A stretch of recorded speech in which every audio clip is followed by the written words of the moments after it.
Maqaa Abbaa Ilmaa Hafuura Qulqulluu Sada Waaqee tokkoomiin nageenya irraa jaalala waaqessaniif hawaasummaati waaqee akkam ooltan akkam turtan akkam yoo nageessanii nagaa fuutii jalanii guutuuf haa ta'u galata waaqayyo isin irra bakka nagaa taatanii biyya keessa biyya alaa warri jirtan hundumti keessanii nagaa fuutii warreen biyyoota adda addaa keessa jiraatanii waaqa gooftaan nageenya keessa isiniif hawaasummaa naaf lafa jirtan hundumarratti waaqessi wajjin haa ta'u biyya keenya Itoophiyaa filii nagaa nuuf haa buusu ayyaana fuutii jalanii waaqayyoof haa ta'u.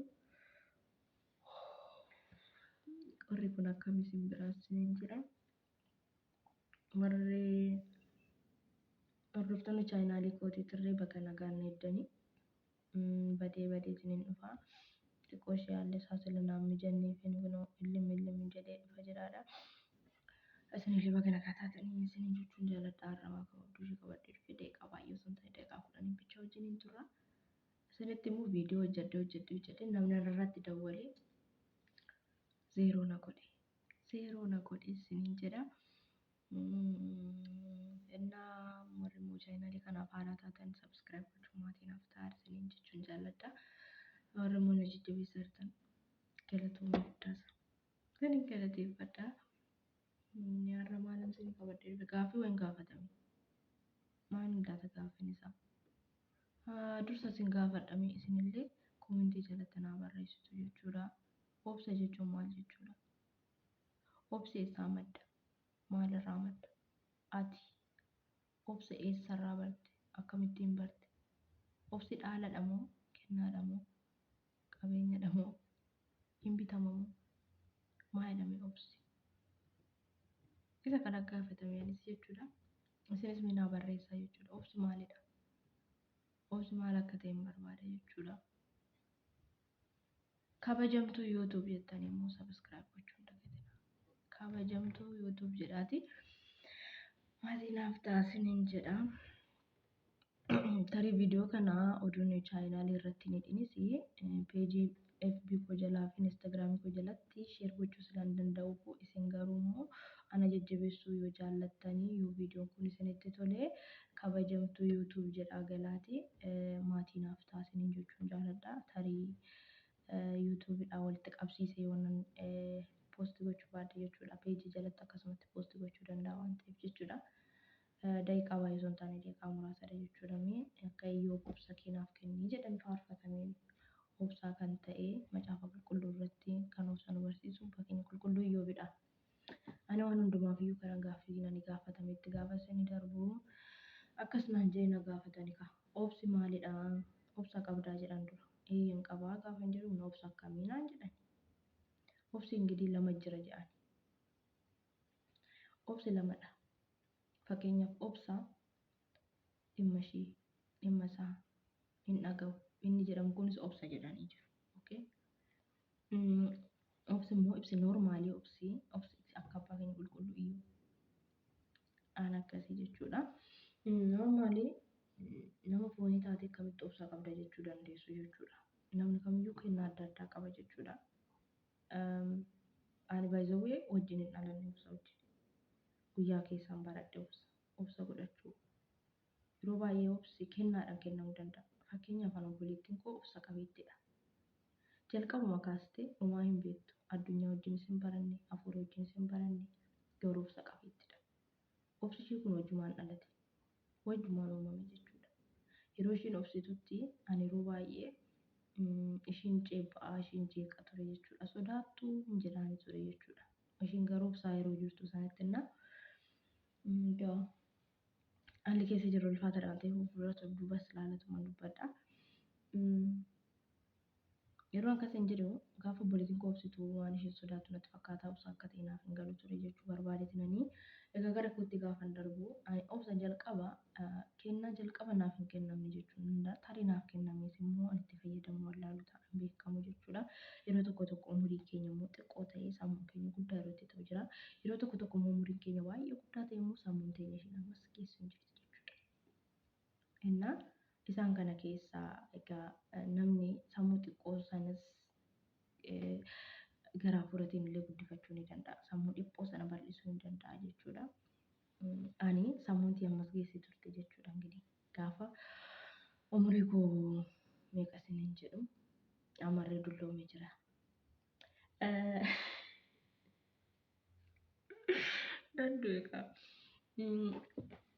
Innaa obsaa gaafan barachuu jalqabu obboleettii koo irraan baradhe waaqayyo umurii ishee naaf haa dheeressu. Yeroo isheen obsitu boruu narraa baratta naan jettee turte. Yeroo isheen obsaan callistu inni sodaatti jedhee itti kolfa ture waan ta'eef umurii naaf dheeradha somonkoolee xiyya hangafa xiyya sin kabaja. Waa baay'ee sirraa baradhe siin jechuun jaalladha. Ishee irraatiin baradhe jechuudha. Lammaffaa irratti gaafa biyya haasawaa deemu. Gaafa biyya haasawaa deemu akka isaan nutti dubbatanitti deebisnee ittiin dubbannu. Utuma nutti hadhaa'u liqimsina jechuudha. Koosoo eexoo jechuudha. Jechi isaanii sun utuma hadhaa'u utuma deebii qabu garuu deebii isaaniif hin kennamu waan ta'eef iyyuu hin liqimsina. Kun obsaadha jechuudha. Obsa barachuudha jechuudha. Maaliif lubbuu keef ni yaadda iddoo jirtu ni yaadda jechuudha. Kanaaf itti deebisuun hin danda'amu. Kanaaf utuma natti hadhaa'u liqimsa jechuudha.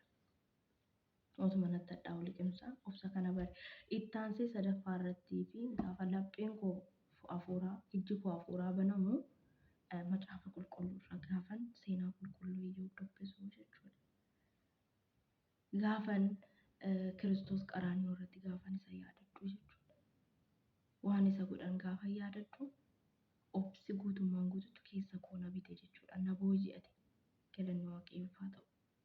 Maaliif gaafa oolmaa Kiristoos ilaallu Kiristoos gaafa qaraanioo irratti fannisanii balleessaa isaa malee badii isaa malee isaa daban. Akka ka'uu yaadne jechuudha isaa warra dabarsan. Du'ee hafa gaafa itti fakkaatetu isaan galaattaan yeroo 666 rukutameeru. Baay'ee cimdi irratti tufamee gooftaa otoo ta'ee jiru inni isaaniif garbicha ta'ee waaqa ta'ee osoo jiru akka wambadeetti garafamee galanni ulfinni maqaa isaaf haa ta'uti. Obsa nu barsiisa jechuudha. Inni waaqa ta'ee otoo jiru harka wambadootatiin inni waaqa ta'ee otoo jiru kan wambadeen irratti fannifamaa ture irratti ol bahee gaafa fannifamu obsa nu barsiisa jechuudha. In obsina. Isuma hundumaa otoo arguu gaafa isaanii ajjeesan gaafa isaanii miidhanii waan godhan hin beekanitti waaqayyotu dhiifama godhiifi jedhe obsaan dhiifama kadhateef jechuudha. Lammaffaa irratti immoo baay'ee qulqulluu Iyyoob. Seetaan gaafa waaqayyoon mari'atee Iyyoobin qoruu dhaqu Iyyoob jalaa qabeenya isaa gaafa xumuramu gaafa dhumatu gadi gombifamee waaqa isaa galateeffatee jedha. Kun immoo obsa amma minya keenya bilbilli gaafa nu jalaa badee dhugaa amma bakka bu'u beektuuti. Dhugaa gaafa bilbilli nu jalaa fudhata. Bilbila boruu bin bara hin boonyaa baay'ee hirqanii keessattuu akka koon jiru. Halka sa'aatii sagalitti mana amantaa nageessee jira ishee bilbilli na jalaa hatamee jedha.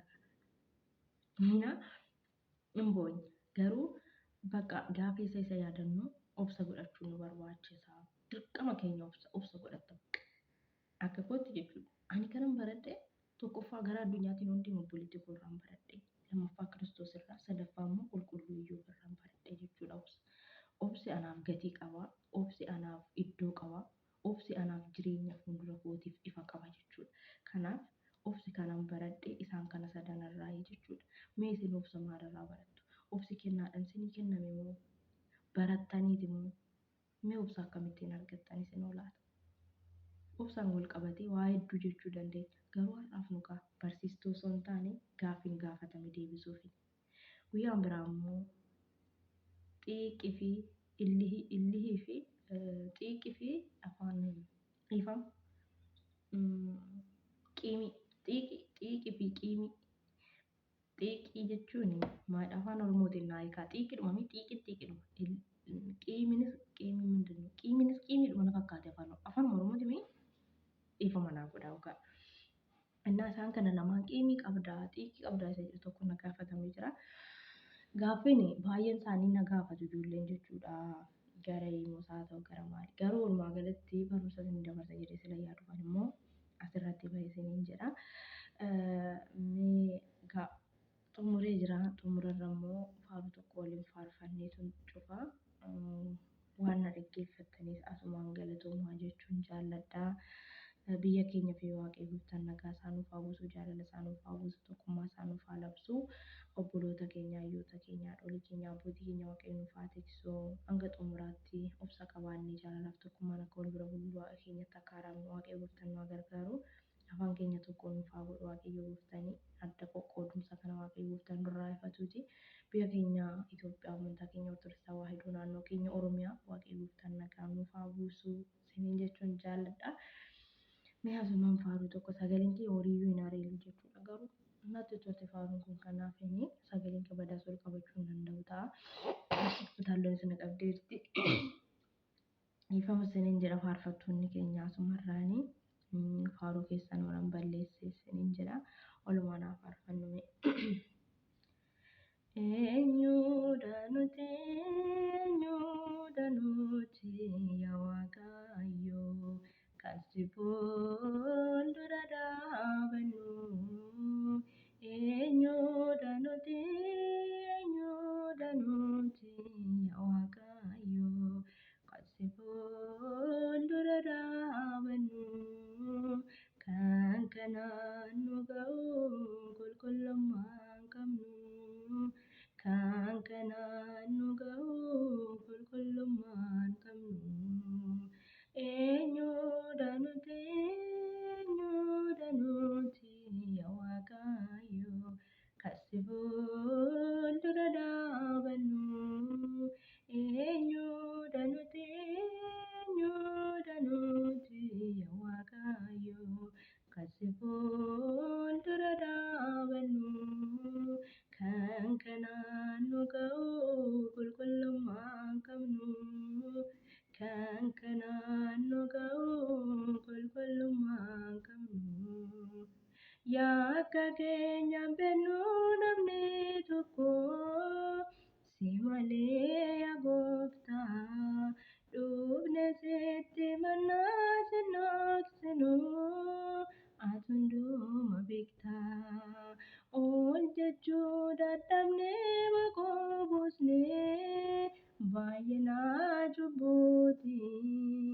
Gaadadhaamuu fiddee annuu dhaabdee nama nu gochuufi. Eenyudha nuti yaa Waaqayyo kan si fuuldura dhaabannu. Eenyudha nuti yaa Waaqayyo kan si fuuldura dhaabannu. Kan kanaan nu ga'u qulqullummaan qabnu. Kan kanaan nu ga'u qulqullummaan qabnu. Otoo nuun uffinee nun uffanee mana kee keessatti maqaa keen jabannee yoo nageenye akka namaaf miti. Maqaa nu mokkasuu yaa Waaqayyo maqaa nuti hin qabne nu hammatte malee gooftaa keenya nuti yoom qophoofne. Eenyudha nuti yaa Waaqayyo kan si fuuldura dhaabannu. Eenyudha nuti yaa Waaqayyo kan si fuuldura dhaabannu. Kan kanaan nu ga'u qulqullummaan qabnu. Kan kanaan nu ga'u qulqullummaan qabnu. Nu yennaa si sodaaf hin barbaanne ati guyyaa tokko rakkannee soodofnee nun uffine. Ati gaafa rakkoo ati ergaa nu waamtee nun gaatini. Yaa Waaqa baaduun feenu gara kee kutadhu biyya lafaa gara keetti dhufnu. Eenyudha nuti yaa Waaqayyo kan si fuuldura dhaabannu. Eenyudha nuti yaa Waaqayyo kan si fuuldura dhaabannu. Kan kanaan nu ga'u qulqullummaan qabnu. Kan kanaan nu ga'u qulqullummaan qabnu. Eenyudha nuti yaa Waaqayyo kan si fuuldura dhaabannu. Eenyudha nuti yaa Waaqayyo kan si fuuldura dhaabannu. Kan kanaan nu ga'u qulqullummaan qabnu. Kan kanaan nu ga'u qulqullummaan qabnu. Amiin. Abbaa faarsaa kan ta'e Waaqayyo gooftaa keenyaaf ulfinni galanni haa ta'u. Egaa Waaqayyo gooftaan qulqullummaan fuula isaa akka dhaabannu Waaqayyo nu haa gargaaru. Akka badii keenyaa osoo ilaala ta'eetii hanga ammaatti kan nu tursiisne garuu Waaqayyo gooftaan libsannaa ijaafillee guyyaa tokkoofillee kan nurraa adda hin baane ulfaataa maqaa isaatiif maqaan isaa yeroo hundumayyuu bara hanga baraatti xaraaraan teessoo isaa irratti ol kan jedhe kan ulfaate haa ta'u. Nuti illee laphee keenya jijjiirannee gara isaatti akka deemnu Waaqayyo gooftaan nu haa gargaaru. Eenyummaa keenya Waaqayyo fuulduratti akka ibsinu of tuulummaa keenya gadi qabnee kasoomina horannee Waaqayyo gooftaarraa dhiifama akka argannu fedhaa fi eeyyama Waaqa keenyaa nuuf haa ta'u. Hanga ammaatti kan nu hordoftan kan na dhaggeeffachaa turtan hunduma keessanii guddaa galatoomaa jecha viidiyoo guyyaa har'aa asuma irratti hin xumura. Yaada qabdan